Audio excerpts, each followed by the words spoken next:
America police हेफाजत में Nicolas Maduro Sathya Sai बाबा भक्त थे। से साई बाबा आश्रम पुटपर्ती को आसी भारत सहित तांकर एक स्वतंत्र आध्यात्मिक संपर्क रही। निज पत्नी सिलिया फ्लोरेस माध्यम से आध्यात्मिक संपर्क पाई। मादुरो एवं तांको पत्नी 2005 मसीह आंध्र प्रदेश पुटपर्ती अंचल प्रशांति नीलम आश्रम को जाते। सेठारे सेमाने आध्यात्मिक गुरु सत्यसाई बाबा को साक्षात करथिले। मादुरो सत्यसाई बाबा जड़े अनुगामी बोली जଣାपड़ी। बाबा फोटो निज पाखरे रखती। मादुरो तांको कार्यालय में सत्यसाई बाबा एक बड़ फोटो रखिंट। अनेक समय पॉकेट रे बाबा एक छोट फोटो देखा मिलता है। मादुरो एवं तांको पत्नी वेनेजुएला रे सत्यसाई बाबा संगठनर अनेक शाखा खोलिबारे एवं आध्यात्मिक प्रचार करिबारे बड़ भूमिका ग्रहण करिसेंती।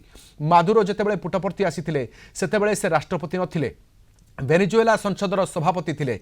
बाबा सहित तांकर सही व्यक्तिगत आलोचना तांको जीवनर चिंताधारा बदलाई देइथिला बोली से अनेक साक्षात्कार रे कहिसेंती। सत्यसाई बाबा शिक्षा प्रभावित होई मादुरो अनेक वर्ष धरी निरामिष आहार मध्य एवं ध्यान अभ्यास करिथिले।